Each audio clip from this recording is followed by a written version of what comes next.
Oke. Ya, halo semua. Bertemu lagi dengan saya, Mrs. Yuni. Masih sama, di kelas yang sama, yaitu di kelas pengantar pendidikan. Ya, walaupun online, semoga kalian masih semangat untuk mengikuti kelas saya. Nah, setiap minggunya saya akan memberikan materi baru pastinya. Nah, kali ini materinya itu tentang landasan dan asas pendidikan. Saya langsung share screen ya. Sorry, salah share.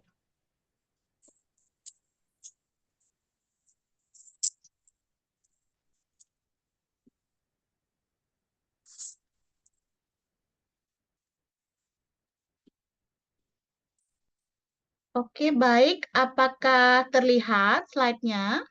Ya, Bu, udah terlihat. Oke, saya perbesar. Eh, Sebentar.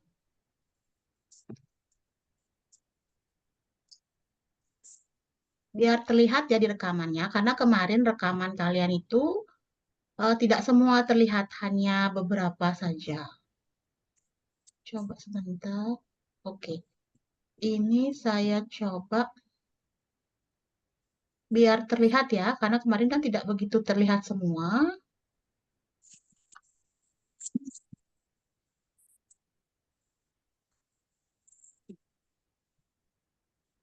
Atau stop share dulu, bentar. Nah, di sini ada di menu view-nya. Hmm,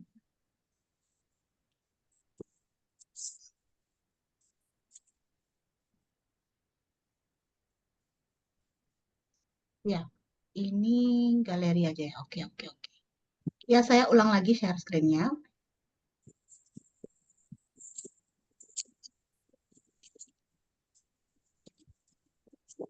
Oke, terlihat ya? Terlihat ya? Ya, Terlihat, Miss.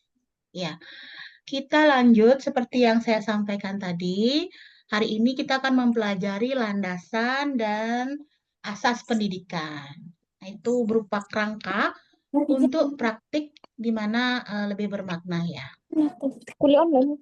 Oke, sambil saya mute dulu, mungkin ada suara-suara yang terdengar, suara kalian yang belum mute, apa audionya belum di mute ya.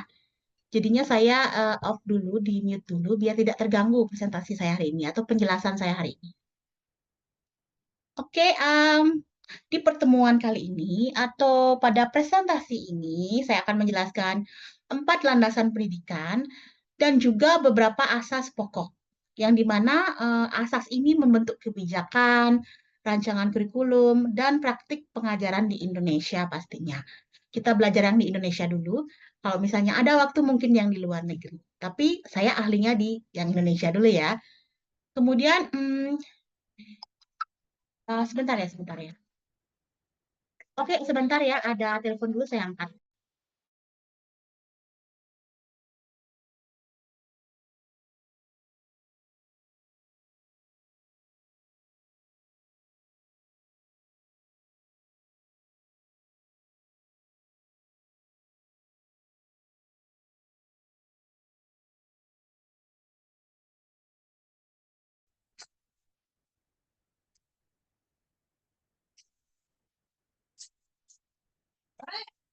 Sebentar ya, saya ada yang panggil dulu.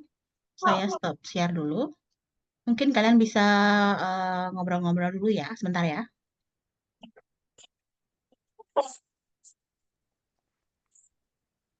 Hai. Oke guys, ngobrol-ngobrol dulu dong bilang. Banyak yang di kampus di hari. Berlin, makan dulu. Isi perut dulu. Isi perut dulu. Oke, di kampus. It's off. Wih guys, saya ada tempat pergi lagi nih, jadi kayaknya saya tidak ikut online. Nah, Mika makan. Sabar kau, sabar. Mitra dong beribut semua. Kalian di kampus. mana bagi Oke, I'm back. Sorry ya, tadi ada Gojek datang. Saya tadi pesen makanan untuk anak saya. Saya kembali lagi. Oke, biar lebih tenang ya, saya mute dulu ya, biar nggak terdengar suara kalian ya. Karena nanti suara teman kalian di kos juga kedengaran, jadinya kan nggak fokus. Oke, let's back to our topic. Kita kembali lagi ke topik kita yang tadi. Saya ulang lagi. Oke, masih dengan slide pertama ya. Saya kembali dulu ke slide awal.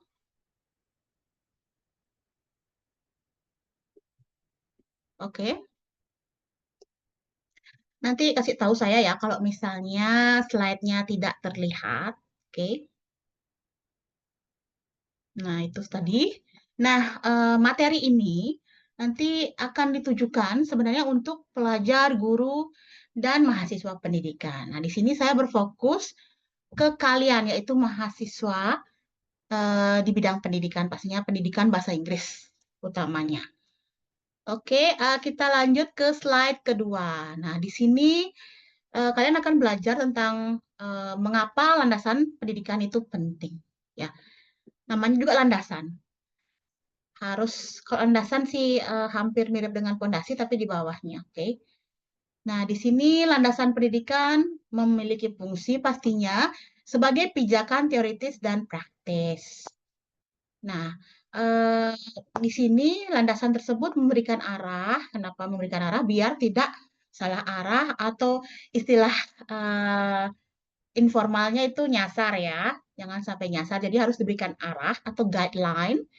Kemudian ada nilai, tujuan, serta legitimasi. Nah, tanpa landasan, kebijakan dan praktik menjadi tidak konsisten dan rentan terhadap perubahan sesaat. Jadi, landasan itu sangat penting biar tetap konsisten dan tidak berubah-ubah. Seperti kalian juga ketika memiliki atau mengambil keputusan, jangan sampai keputusan itu berubah-ubah atau tidak konsisten. Jadi orang itu juga mesti konsisten. Jangan sampai kalian suka berubah pikiran, change your mind suddenly. Jadinya berubah pikiran terlalu cepat ya, tiba-tiba.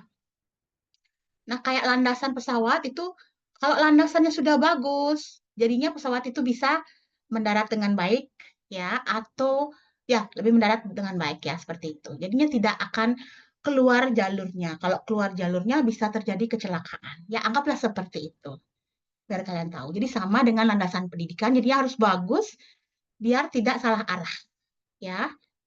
Seperti itu. Nanti tujuannya bisa tercapai, nilainya juga dapat. Oke, nah di sini bisa kalian lihat yang baru muncul itu ada landasan plus asas.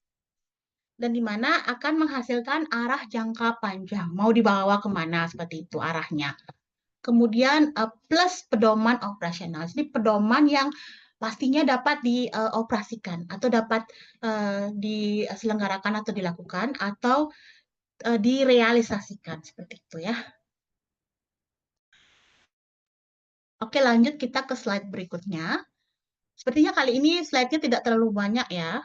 Karena sebenarnya kemarin-kemarin kita sudah banyak membahas tentang beberapa hal penting dalam pendidikan. Nah, sekarang tentang landasan dan asasnya. Oke, nah di sini ada beberapa landasan. Pertama, landasan filosofis. Nah, di sini landasan ini memiliki inti. Seperti landasan ini berasal dari pandangan hidup atau filsafat tentang manusia, pengetahuan, dan nilai. Jadi filosofis itu secara filosofis. Nah, di sini filosofis ini menentukan tujuan pendidikan. Misalnya seperti manusia yang dikembangkan, seperti apa, gimana manusia berkembang, kemudian karakternya bagaimana, dan cita-cita sosialnya bagaimana. Itu landasan filosofis. Kemudian di sini di dalam landasan filosofis sama ya seperti tadi kita bahas. Di sini juga memberikan arah nilai, mau nilainya terarah atau tidak, mau nilainya bagus, tinggi atau bagaimana. Kemudian di landasan filosofis ini ada tujuannya pastinya. Nah, pada landasan ini mengarahkan kurikulum dan metode. Nah, sepertinya minggu lalu sudah saya sempat bahas ya tentang kurikulum. Yang terbaru masih menggunakan kurikulum Merdeka, tapi ada tambahan-tambahan yang lainnya. Ya, mungkin kalau misalnya kalian lupa, boleh dibuka lagi materi sebelumnya sudah ada. Kemudian metode ya, pasti metode ini harus memiliki landasan filosofis. Seperti itu. Nah, di sini ada contohnya, contoh landasan filosofis. Contohnya Pancasila sebagai dasar nilai. Nah, Pancasila ini merupakan landasan filosofis juga, ya. Jadi dasar nilai-nilai yang ada di eh, kehidupan kita itu, ya, itu udah Pancasila. Itu merupakan dasarnya, seperti fondasinya, ya, untuk membentuk suatu nilai. Seperti sila-sila itu kan ada 5 sila ya, Pancasila. Ada yang enggak hafal Pancasila, sila-silanya? Perlu dites? Enggak ya? Kenapa enggak? Karena kita kan bukan pelajaran Pancasila. Saya berharap kalian hafal. Jangan sampai kalah sama anak SD ya. Karena sekarang pelajaran SD itu juga, wah, sila-silanya harus hafal mereka. Apalagi lambang-lambang Pancasila itu harus hafal. Ya, beruntung kalian saya nggak bertanya ya. Kalau misalnya saya bertanya, mungkin ada yang tidak hafal. Oke, it's okay. Forget about that. Oke, selanjutnya setelah landasan filosofis, ada landasan sosiologis. Ya, nah, landasan ini berfokus pada hubungan pendidikan dengan masyarakat. Jadi ada dua hubungan ya. Ada dua hal yang terhubung di sini, yaitu pendidikan dan masyarakat. Di mana hubungannya berupa kebutuhan sosial, budaya, ekonomi, dan perubahan teknologi. Nah, di situ berubah dia ya. Apalagi sekarang teknologi makin hari makin berkembang, makin canggih. Kita harus mengikutinya ya, jangan sampai istilahnya gaptek, gagap teknologi. Terutama kalian kan generasi muda ya, Gen Z ya atau Gen Z itu ya harus mengikuti teknologi, jangan sampai gaptek. Nanti malu ya, malu dengan di bawah kalian, adik-adik kalian. Ya nanti lebih canggih, karena anak-anak zaman sekarang lebih canggih. Ya cepat melek dengan teknologi. Oke. Nah, di sini kurikulum harus menyesuaikan agar relevan dan responsif terhadap konteks masyarakat. Jadi, seperti yang kita ketahui ya, kurikulum terus berubah, tiap ganti menteri, kurikulumnya juga berubah. Syukurlah sekarang, saat ini kurikulumnya masih tetap, hanya saja ada penambahan. Seperti itu. Jadinya tidak terlalu berubah total, hanya tetap belajar ya, sebagai seorang guru juga belajar lagi ya, karena ada tambahan-tambahan hal-hal penting yang mesti dipelajari seperti itu. Kenapa? Biar relevan atau dia terhubung dengan masyarakat, kebutuhan masyarakatnya seperti apa, sesuai dengan konteks masyarakat. Apa yang diinginkan masyarakat, itu dia kurikulumnya harus dibuat seperti itu. Jadinya tidak mubazir lah, misalnya kalau seorang pendidik yang tiba-tiba terjun ke masyarakat, jadinya mereka tahu apa yang mesti mereka lakukan, tidak buta. Oke, di sini apa saja sih landasan sosiologis? Di sini ada responsif. Seperti tadi ya, kurikulum itu harus menyesuaikan perubahan pasar kerja dan teknologi. Jangan sampai out of date istilahnya ya. Tidak mengikuti zaman sekarang, mengikuti kemauan pasar, itu jangan sampai. Jadi harus responsif. Kemudian inklusif. Inklusif ini mengakomodasi keragaman budaya dan kebutuhan komunitas. Jadi dilihat juga budayanya ya, apakah cocok dengan budaya juga. Budaya kan banyak, ada budaya baru, budaya lama, ada budaya lama yang mesti dilestarikan, tapi tetap kita juga harus menerima budaya baru, tapi jangan menerima dengan, maksudnya diterima aja, tapi lebih baik difilter, dipilah-pilih yang mana budaya yang baik, yang mana yang tidak. Yang baik di sini artinya yang sesuai atau tidak terlalu melenceng dengan budaya asli atau budaya lamanya. Seperti itu ya. Karena kebanyakan budaya baru itu sangat melenceng dan berbeda sekali.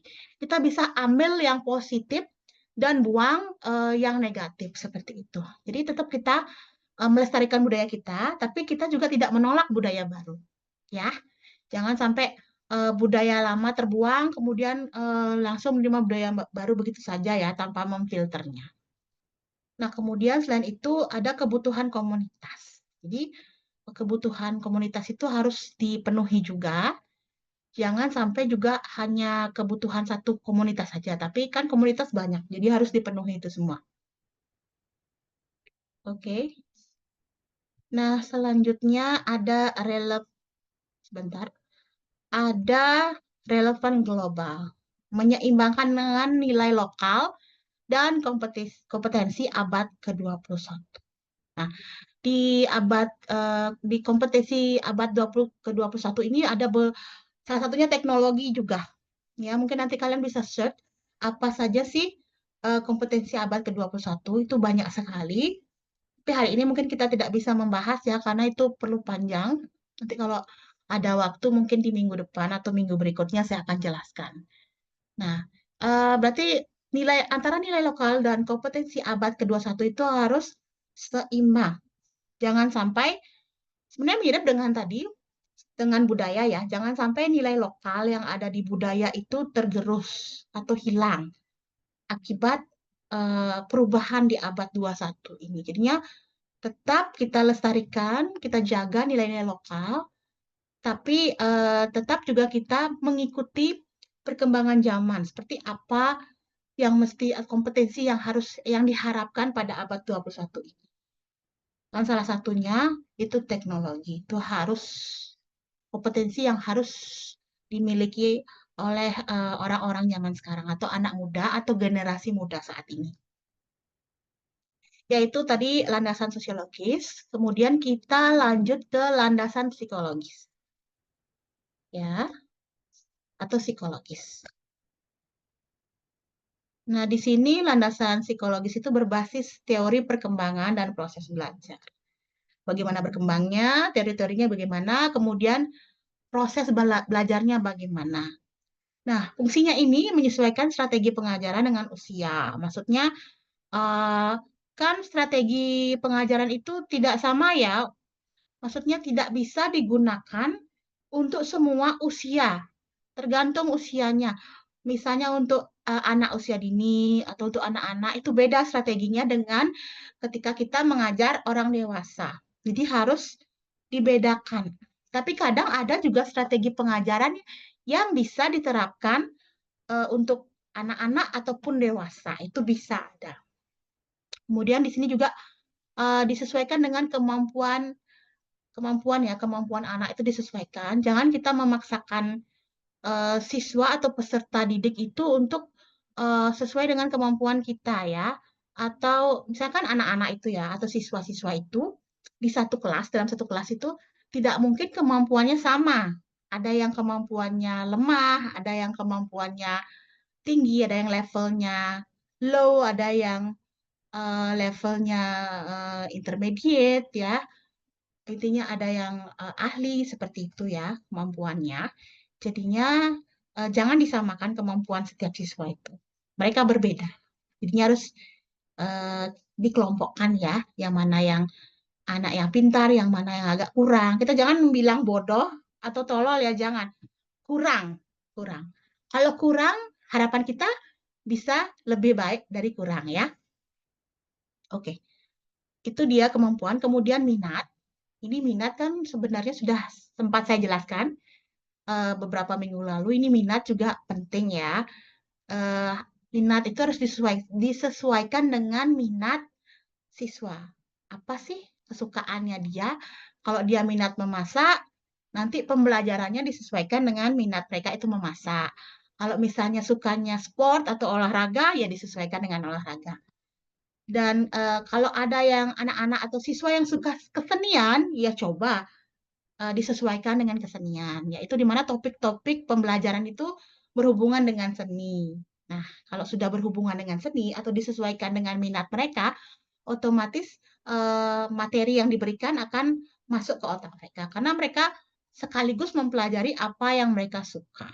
Kemudian selanjutnya ada tahap kognitif peserta didik, sehingga pembelajaran efektif dan bermakna. Nah, kognitif di sini sama dengan pemikiran ya, atau pengetahuan di sini. Jadinya disesuaikan juga tahap kognitif. Nah, ada beberapa tahap kognitif peserta didik dan semuanya harus disesuaikan secara bertahap. Jangan langsung tahap yang tinggi dipakai ya, seperti itu. Oke, di sini di landasan ini harus ditentukan metode apa yang cocok digunakan, seperti yang saya sampaikan disesuaikan metodenya, kemudian media pembelajarannya disesuaikan. Ada yang tahu nggak media pembelajaran apa? Ya, saya stop dulu. Saya akan mengembalikan kalian ke jalurnya. Siapa tahu ada di antara kalian lagi mungkin pikirannya kemana ya. Saya kembalikan lagi diri kalian. Nah, pertanyaan saya, kalian ada nggak yang tahu apa sih media pembelajaran? Contohnya, kalian kan masih fresh atau baru saja tamat SMA atau mungkin ya nggak mungkin lama ya tamat SMA-nya barulah. Ada dua kata ya, media dan pembelajaran. Bisa nggak sebutkan satu saja apa sih media pembelajaran? Salah satu contoh media pembelajaran. Ya, bisa langsung ngomong. Saya belum sih menjelaskan apa itu media pembelajaran. Siapa tahu ada di antara kalian yang pernah mendengar media pembelajaran. Ya, ada yang tahu? Mungkin memberikan saya satu saja contoh. Ya, Buku teks. Trivo ya? Ya. Oke, Trivo, buku teks. Ya, benar. Buku teks merupakan salah satu media pembelajaran. Namanya media ya. Media itu alat yang digunakan untuk mengajar. Atau alat yang digunakan saat pembelajaran. Atau saat proses pembelajaran. Nah, bagus ya Trivo ya. Yang lain? Ada buku teks. Oke, Filansiana, silahkan. Contoh lainnya video, Bu. Oke, video. Good job ya. Video itu juga salah satu media pembelajaran. Berarti sudah masuk ke teknologi ya, Finansia. Tidak hanya buku teks. Kalau buku teks itu yang masih sangat tradisional, yang lumrah atau wajar dipakai oleh seorang guru atau seorang pendidik. Oke, tadi sudah ada Trivo yang sebutkan buku, kemudian ada Finlansia yang menyebutkan video. Oke, ada lagi? Apa? Banyak ada media pembelajaran. Oke, Sofia, silakan. Coba dibuka dulu ya, suaranya tidak terdengar. Ya, Sofia.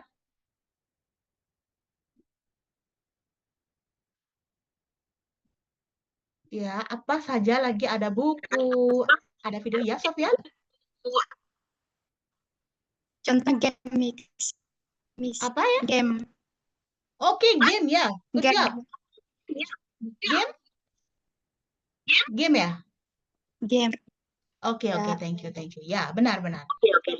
Game juga salah satu media pembelajaran ya, pembelajaran zaman sekarang ya. Saya pernah lihat di berita, di sosial media, tepatnya ya, sekarang game, sama game di HP itu dijadikan sebagai media pembelajaran atau alat untuk siswa belajar. Itu ada, bagus banget gamenya. Saya ingin mencoba membuat game yang bisa dipakai untuk mengajar. Oke, ada Mersiana yang ingin menyebutkan. Silahkan, Mersiana. Apa itu? Seperti poster. Poster? Ya? Ya. Oke, thank you. Ya, thank you, Mersiana. Nah, poster ini juga bagus banget ya media pembelajarannya. Kadang-kadang poster ini siswa sendiri yang membuatnya. Kadang ditempel. Misalnya kan guru memberikan topiknya apa, kemudian siswanya membuat poster, nanti akan ditempel di mading atau ditempel di tembok kelas. Itu merupakan salah satu media pembelajaran yang secara tidak langsung sering dibaca oleh siswa, dan karena sering dibaca, sering dilihat, otomatis masuk ke otak mereka. Jadi mereka belajar dengan tidak sengaja. Oke, ada lagi kira-kira? Tadi sudah ada muncul video, game, kemudian poster, ada buku. Agnes, oke, silakan Agnes. Komputer. Oke, komputer. Ya, itu juga media pembelajaran ya. Salah satunya komputer. Biasanya, nah sekarang zaman sekarang kan buku itu sudah digantikan dengan dokumen atau file. File biasanya PDF atau PowerPoint itu bisa dipakai ya. Itu salah satu media yang biasanya bisa dibuka di komputer atau di laptop atau bahkan di HP seperti itu. Oke, masih banyak lagi ada media pembelajaran ya. Nanti kalian bisa cari lagi apa itu media pembelajaran. Seperti sekarang ngetren Zoom. Zoom itu bisa dijadikan sebagai sebenarnya termasuk platform, yaitu bukan alat, aplikasi sebagai penghubung antara peserta didik dan juga pendidiknya. Jadi sekarang tidak harus dengan tatap muka, tapi bisa lewat online. Ya, bisa kita bertatap muka walaupun online. Oke. Oke, kita lanjut saja. Kita lanjutkan materinya. Ya, itu media pembelajaran tadi sudah. Sekarang, nah di sini. Nah, pada landasan ini bisa diatur penilaiannya sesuai perkembangannya. Jadi, tadi kan sudah disesuaikan strateginya, metodenya, medianya, disesuaikan semuanya. Nah, nilai juga disesuaikan dengan perkembangan siswa. Jadinya tidak hanya nilai, misalnya nilai angka di ulangan ya, ujian, tapi juga nilainya ada di perkembangannya juga dinilai bagaimana. Apakah meningkat, berkembang pesat, atau bahkan mundur. Atau bisa juga diam di tempat perkembangannya, tidak berkembang ya. Nah, di sini ada contohnya. Di sini pendekatan bermain di SD versus pembelajaran analitis di SMA. Itu pasti beda ya antara di SD dan di SMA. Kalau di SD itu kebanyakan bermain, ya, lebih menekankan bermain karena masa kanak-kanak itu pasti anak-anak itu suka bermain dia. Agak susah kalau misalnya terlalu serius belajar, terlalu diberikan teori, karena pemikiran mereka itu masih apa ya? Mereka itu tidak bisa diberikan yang abstrak. Mereka tuh harus diberikan yang benda real, ya. Baru mereka mengerti. Oh begini.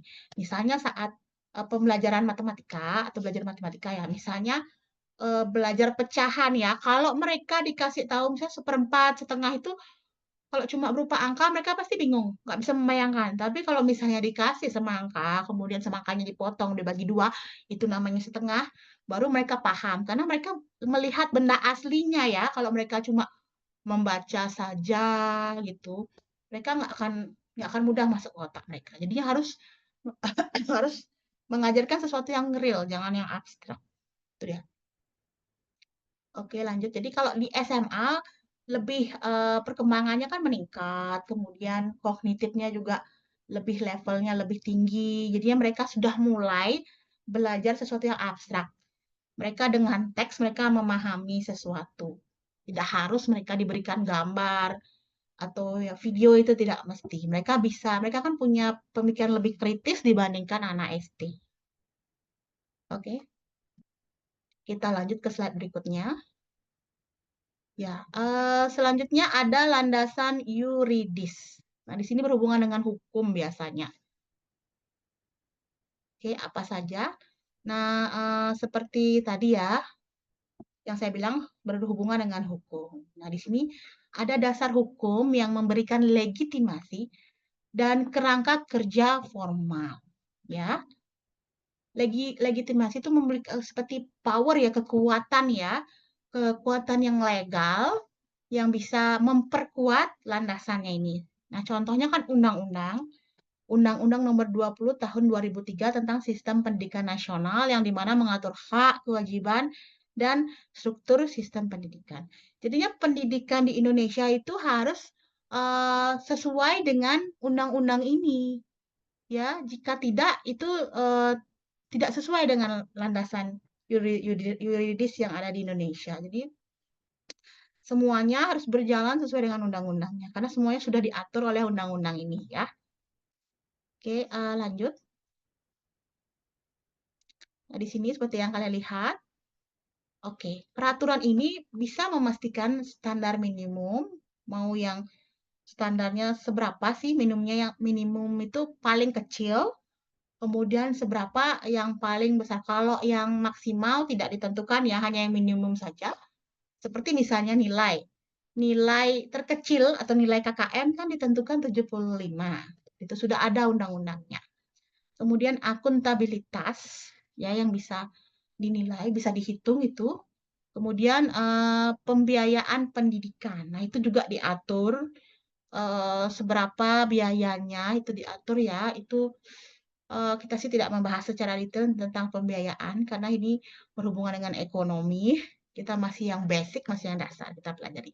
Jadi semuanya ini ada undang-undangnya, jangan dilanggar. Seperti itu.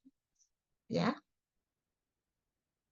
Nah, tadi sudah beberapa landasan yang kita bahas, ada filosofis, kemudian yuridis. Apalagi landasan yang tadi? Yang sudah kita pelajari tadi? Landasan sosial. Ya, Landasan sosiologi. Ya. Oke, thank you. Sosiologis. Lagi satu apa? Ada yang masih ingat? landasan Biologis. filosofis. Biologis? Landasan Filosofis? Ya, filosofis. Apa lagi? landasan dan asas pendidikan. Oke, ya saya dengar beberapa ya. Lagi satu itu ada psikologis. Itu dia. Jangan lupa nanti di akhir sesi ini atau di akhir materi, saya akan minta kesimpulan kalian ya. Oke. Ya, kita lanjut ke asas pendidikan. Kan tadi saya bilang ada landasan yang dibahas, kemudian ada asasnya. Oke. Nah, asas pendidikan di sini berupa prinsip operasional. Ada prinsip-prinsip bagaimana suatu asas itu diselenggarakan atau dioperasikan. Ya, di sini asas menjadi pedoman pelaksanaan di lapangan. Ya, bagaimana pelaksanaannya itu ada pedomannya. Nah, berikut ringkasan asas-asas utama yang membentuk praktik dan kebijakan pendidikan di Indonesia. Di asas ini merangkum bagaimana pembelajaran itu dilaksanakan, terutama dilaksanakan di lapangan. Lapangan di sini maksudnya di sekolah ya. Oke. Yang pertama ada asas utama. Tutwuri Handayani dan demokratis. Saya yakin kalian pasti sudah pernah mendengar ya Tutwuri Handayani. Kayak apa sih Tutwuri Handayani? Ada yang bisa bantu saya menjelaskan? Apa itu Tutwuri Handayani? Oke, ada dua ya yang mesti mungkin kalian ingat-ingat lagi waktu kalian sekolah. Ada dua hal di sini ya yang akan dibahas yaitu Tutwuri Handayani dan juga demokratis. Boleh pilih salah satu yang mana yang kalian tahu antara Tutwuri Handayani atau demokratis. Iya, Sofia, silakan. Dibuka dulu ya sebelum ngomong, jadinya bisa terdengar. Ya, oke, silakan. Tutwuri Handayani merupakan lambang pendidikan di Indonesia, Miss. Oke, lambang pendidikan, ya bisa, make sense. Yang lain? Ada yang tahu nggak artinya Tutwuri Handayani? Iya. Kalau tadi ada Pancasila, di sini ada Tutwuri Handayani yang dibilang lambang pendidikan. Ada yang tahu? Ya? Oke, sambil kita lanjut, kalian boleh juga mengetik di kolom komentar. Di sini kan ada ya, mungkin ada yang malu bisa. Kalau demokratis, apa sih demokratis? Ada yang tahu demokratis? Seperti apa demokratis?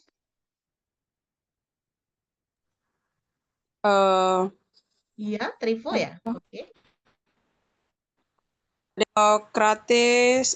Demokratif adalah istilah yang merujuk pada sistem pemerintahan atau proses pengambilan keputusan. Oke. Demokratis itu bisa pengambilan keputusan, tapi pengambilan keputusan yang seperti apa? Keputusannya harus apa? Yang melibatkan partisipasi. Oke, iya. Melibatkan partisipasi banyak orang ya, seperti itu. Kemudian apalagi?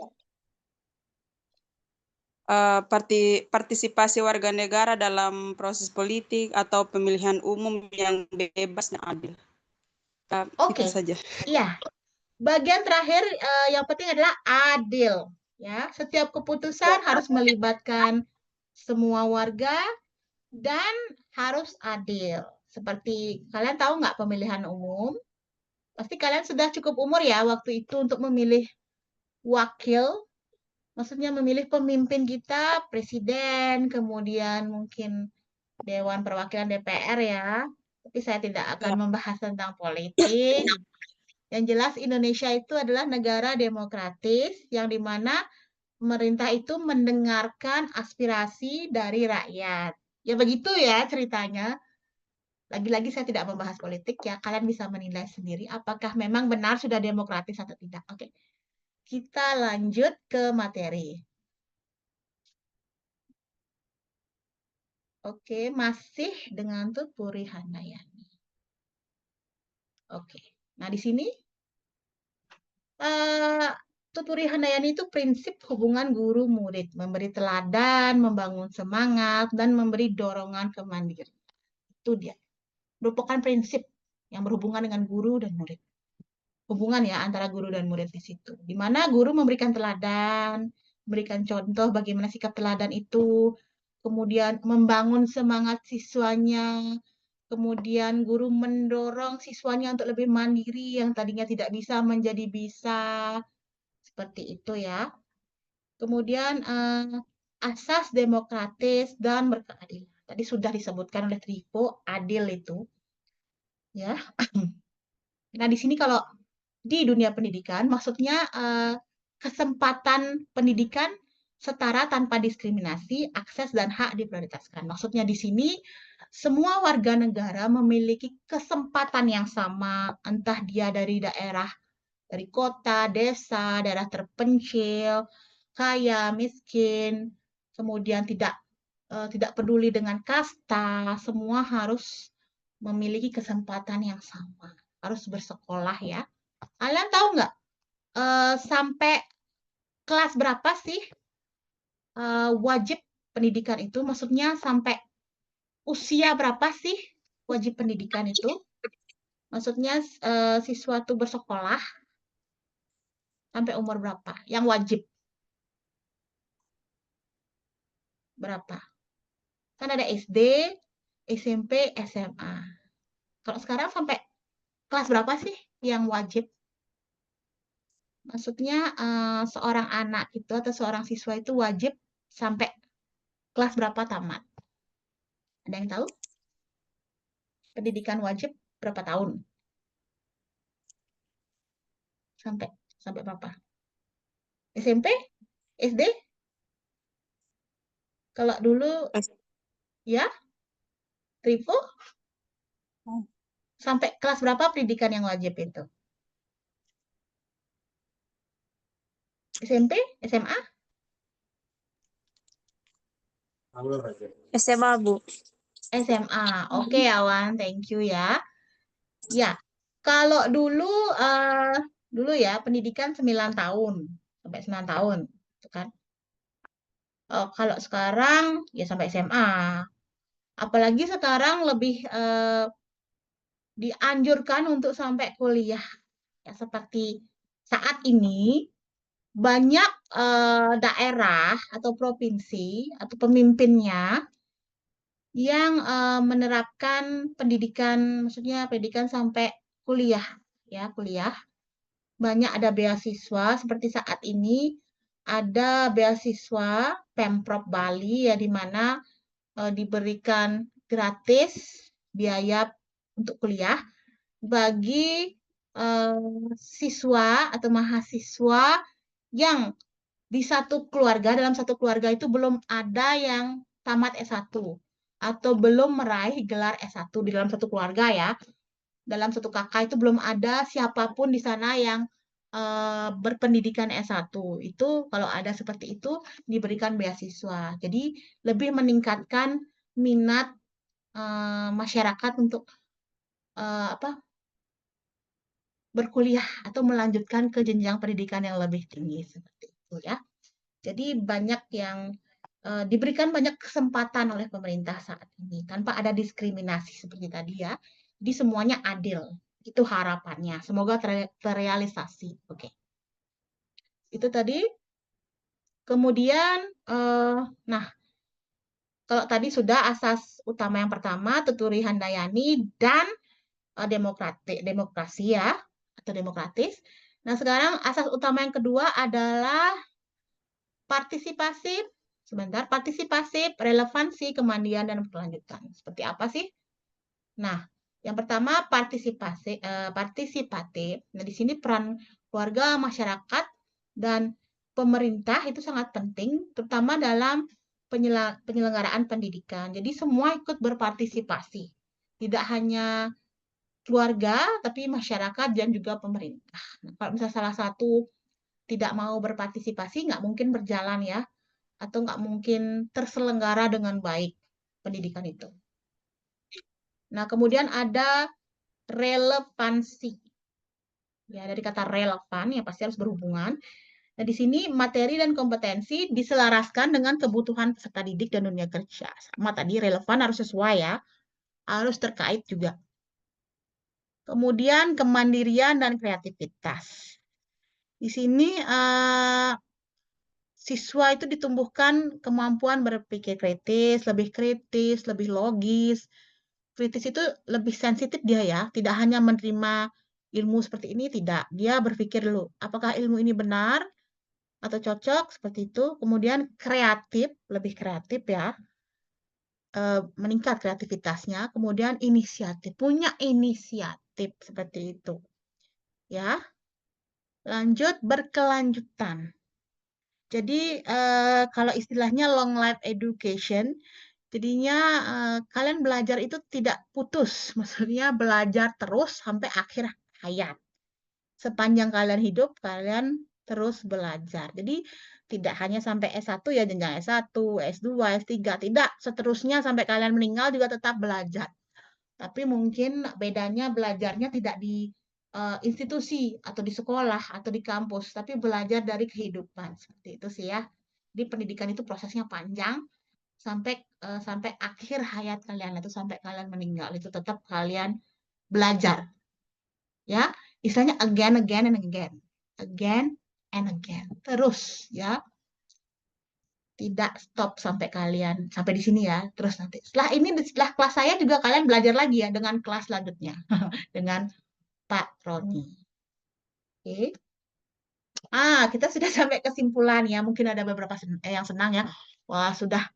This is the end. No, not the end. Because after this, I will ask you or maybe we will have discussion. Jadi setelah ini mungkin kita akan diskusi. Saya akan tanya-tanya seperti apa sih materi hari ini? Apa yang masuk? Saya sih tidak berharap seluruh materi yang saya sampaikan di sini masuk di otak kalian, karena saya tahu mungkin kalian bukan hanya ini saja yang kalian pikirkan, tapi banyak. Tapi siapa tahu ya setidaknya ada beberapa yang masuk ya. Oke. Jadi kesimpulan dan implikasi untuk praktiknya seperti apa atau implication-nya? Nah, tadi ada landasan filosofis, sosiologis, psikologis, yuridis. Nah, keempat landasan ini saling melengkapi. Kemudian ditambah dengan asas-asas yang dimana memberikan pedoman operasional. Jadi ketika melaksanakannya harus sesuai pedoman. Ya. Kemudian bagi guru dan pembuat kebijakan di sini biasanya pemerintah, menteri itu ya. Mereka tuh harus memadukan nilai, konteks sosial, perkembangan peserta didik, serta kepatuhan hukum saat merancang kurikulum dan praktek pembelajaran. Jadi semua itu harus dipadukan ya. Jadi harus balance, seimbang, harus sesuai dengan teknologi, kemajuan zaman, dan sebagainya. Itu. Ya, oke. That's it. Nah, di sini juga ada rekomendasi. Ya, seperti kurikulum kita ya, pasti memakai Pancasila. Jadi gunakan Pancasila sebagai titik acuan nilai. Jangan lupa disesuaikan dengan kurikulum dan konteks lokal. Tadi kan konteks lokal bisa budaya ya. kebiasaan di sekitar, di masyarakat juga. Kemudian terapkan metode sesuai perkembangan dan pastikan kebijakan sejalan dengan peraturan nasional. Tadi berarti harus sesuai dengan landasan apa? Yuridis ya, sesuai dengan undang-undang. Oke, iya itu tadi materi kita. Ya, seperti biasa, kita masih punya waktu beberapa menit. Nah, saya ingin mendengarkan satu persatu dari kalian menyampaikan apa sih yang kalian dapat ketika mendengarkan materi ini. Apa yang terkenang di otak kalian, di kepala kalian, yang apa sih yang kalian memorize, yang kalian ingat itu ya. Saya harap sih tiap orang punya beda apa ya, berbeda materi ya. Maksudnya bukan materi sih. Mungkin satu hal yang berbeda yang kalian ingat ya. Mungkin kalau sama sedikit, tapi pasti tidak akan sama 100%. Oke, saya buka. Silakan angkat tangan atau langsung ngomong. Ya, silakan. Ya, Agnesia Bella, silakan. Baik, terima kasih Ibu. Tadi pada asas tadi disebutkan bahwa asas pendidikan itu berkelanjutan atau seumur hidup. Jadi kesimpulan yang saya dapat adalah pendidikan adalah proses berkelanjutan dan tidak terbatas ruang serta waktu, dimulai dari lahir hingga meninggal dunia.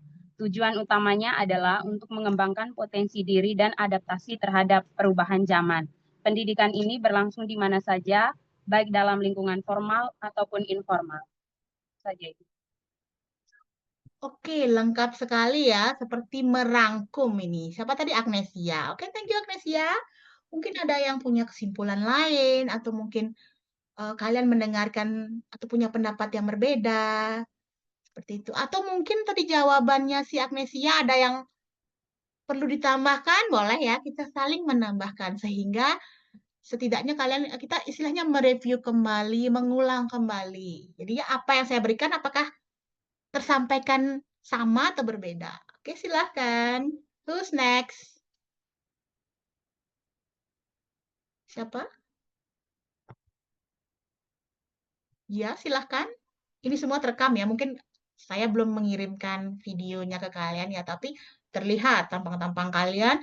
Terlihat. Oke, ada yang mengaktifkan audionya? Tadi ada WA ya, ada yang ngechat saya katanya kuotanya habis, sayang sekali. Tapi tenang saja, nanti kalian bisa belajar lagi ya dengan video. Oke? Tripo, do you want to say something? Mau ada yang disampaikan? Karena aktif ya audionya.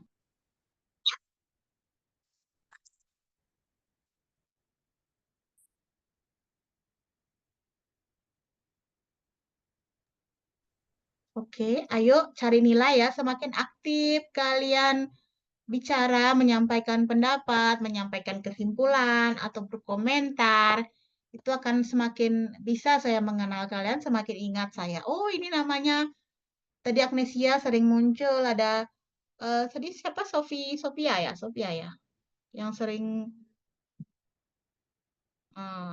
ya menghilang ya Sophia. Oke, mungkin terlempar ya, tapi nggak apa-apa, sudah ada rekamannya. Yuk, who's next? Apa mungkin bisa menambahkan tadi jawaban dari teman kalian?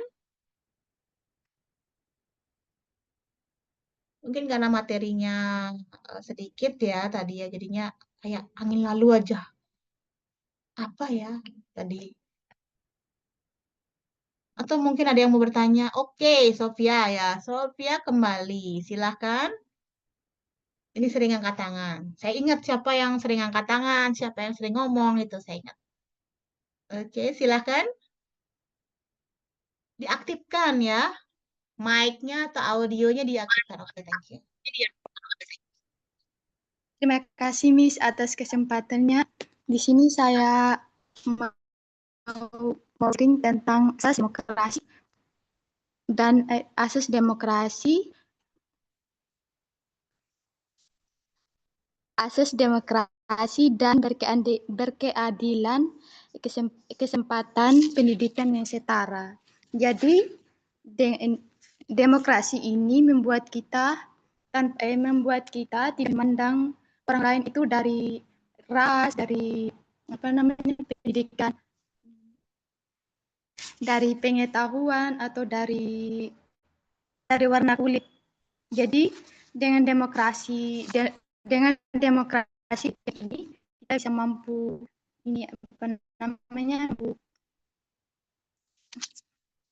mampu menerima kekurangan atau keterbatasan dari orang lain. Terima kasih.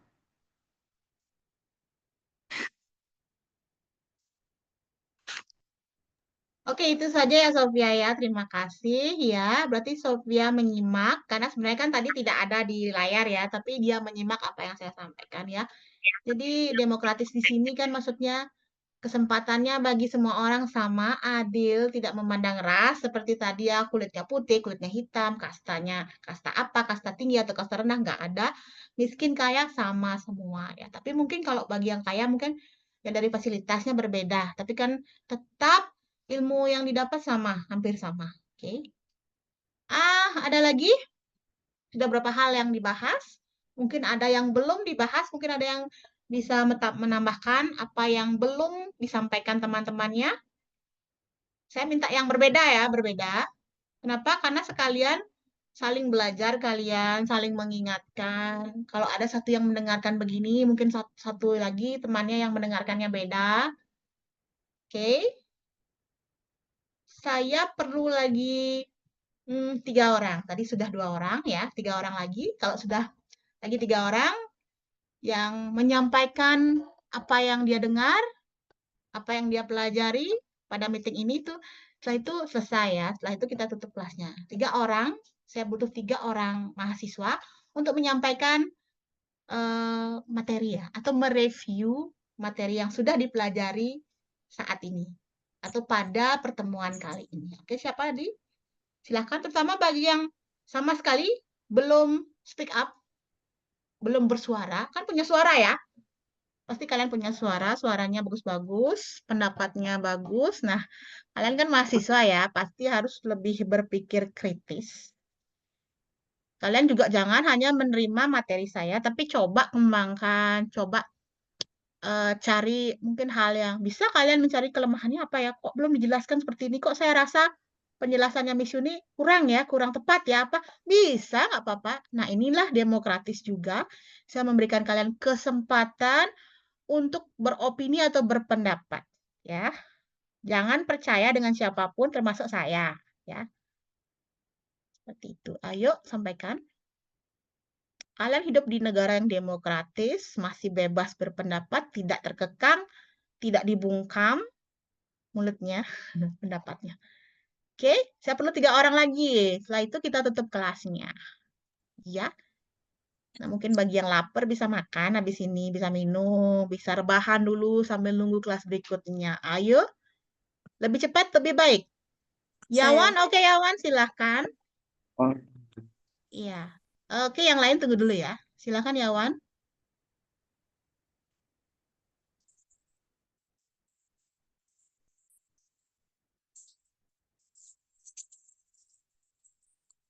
Ya, bisa dimulai.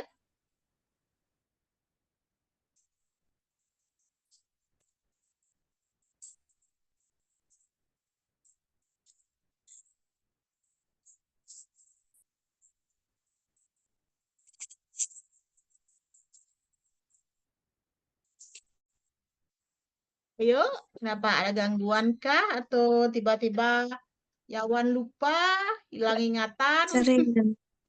Ya, masih Jaringan. mencari-cari. Jaringan ya, oke. Silahkan Iya. coba. Aha.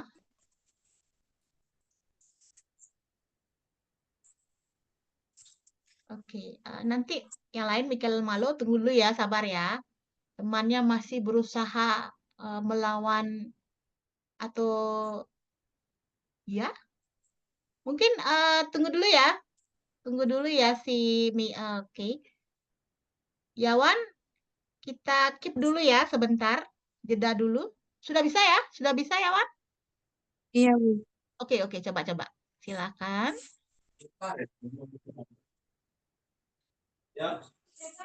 Oke, Yawan. Nggak apa-apa, off cam dulu ya, nggak apa-apa ya. Di off cam dulu, mungkin karena sinyalnya tidak bagus, karena on cam dia. Bisa? Ya, Yawan? Silakan.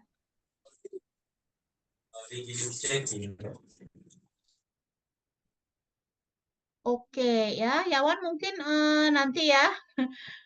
Kita terlalu menunggu lama. Oke, siapa tadi? Mikael. Jadi ya, Mikael ya, mau sekarang bisa silahkan. I'll give you spotlight. Saya berikan spotlight dulu. Yawan mungkin sebentar ya, Yawan ya. Mungkin diperbaiki dulu jaringannya. Silahkan Mikael Malo. Oke. Bu, selamat malam, Bu. Selamat malam. Ini saya dapat kesimpulan landasan dan asas pendidikan itu seperti prinsip menjadi dasar dalam pendidikan. Contohnya pendidikan yang peserta adalah saya. Terima kasih. Oke, baik Mikael Malo, terima kasih sudah mencoba memberikan kesimpulannya, walaupun memang sinyalnya putus-putus, tapi I'll respect you, saya menghargainya karena sudah mau mencoba. Oke, Mikael Malo, thank you, good job. Ya, silahkan tadi ada Ketut ya, Ketut Yatnya ya, silahkan. Iya, biar terlihat semua. Oke, silahkan. Oke, terima kasih, Miss. Pertemuan kali ini itu kita membahas tentang bagaimana landasan-landasan dalam asas pengantaran pendidikan. Seperti landasan psikologis yang membahas pentingnya media pembelajaran seperti Zoom yang saat ini kita lakukan, dan juga melakukan tanya jawab antara dosen dan mahasiswa. Oke, thank you. Ya, Ketut Yatnya. Benar sekali ya. Jadinya Ketut Yatnya ini tidak hanya lihat di PPT saya ya, PowerPoint saya, tapi juga menyimak apa yang saya sampaikan secara lisan, tidak yang tertulis. Oke, thank you. Verlin, silahkan. Langsung saja ya, Verlin ya.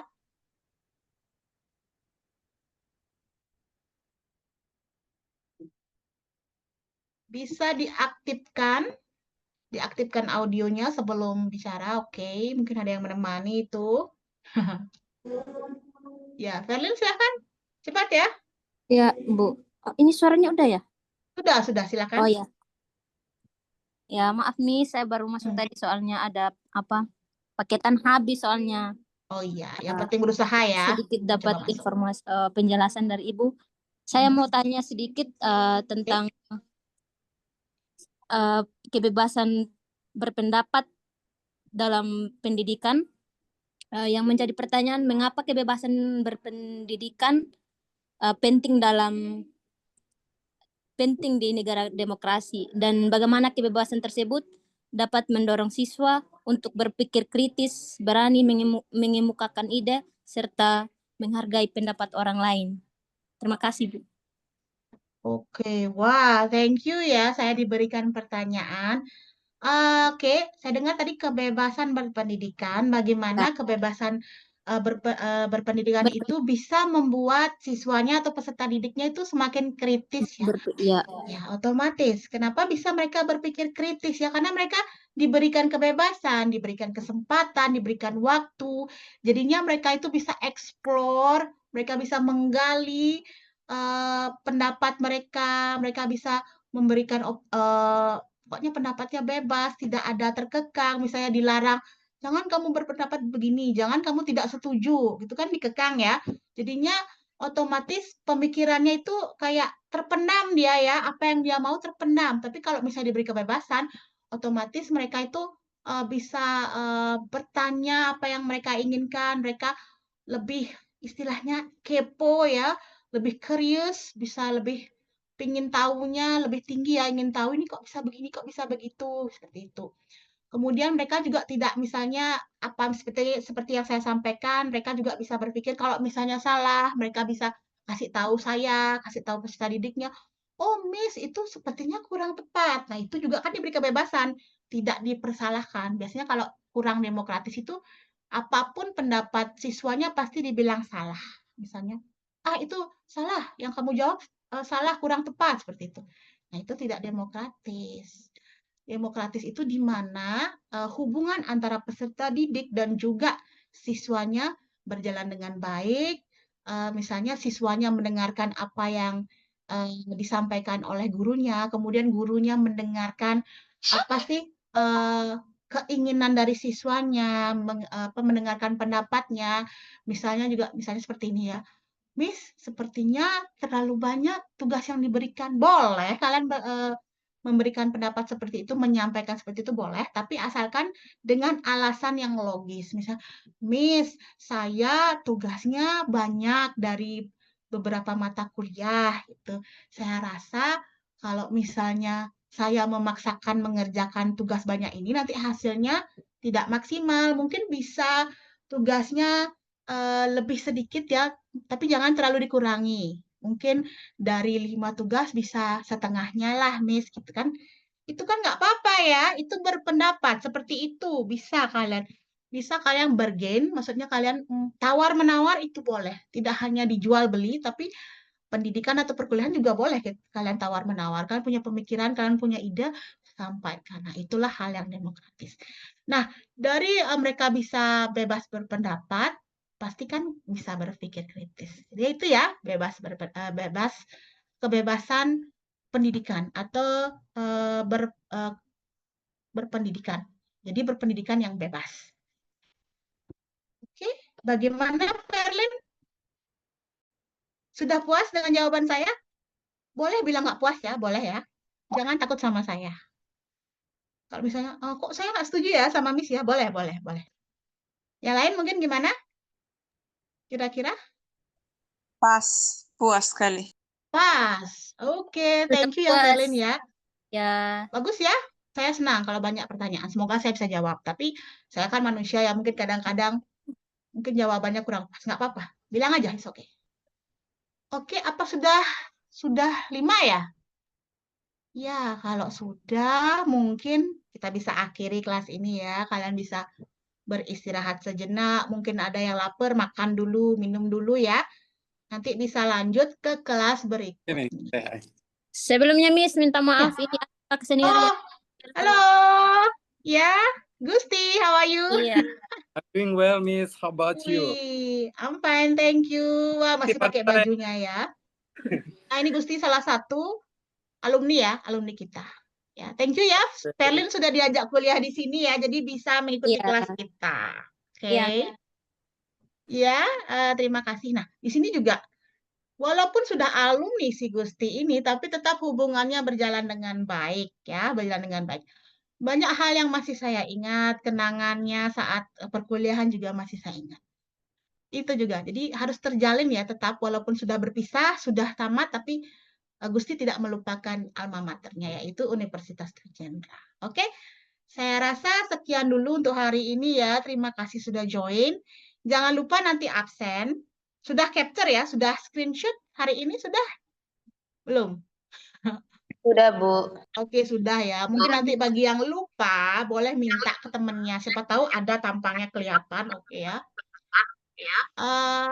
Oke, nanti saya share di grup absennya. Kalian bisa absen. Sebelum saya akhiri, kita foto bersama dulu. Iya, silakan diaktifkan kameranya ya. Oke? Saya hitung dari 3. 3, 2, 1. Give your best smile.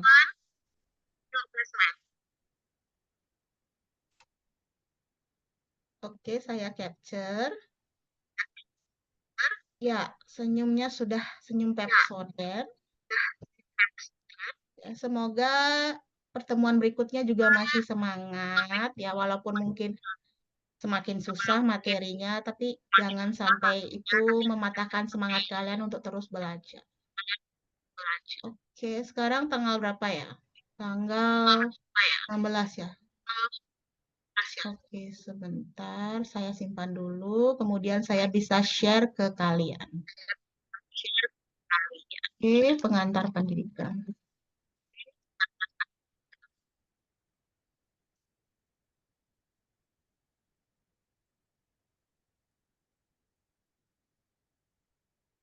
Oke,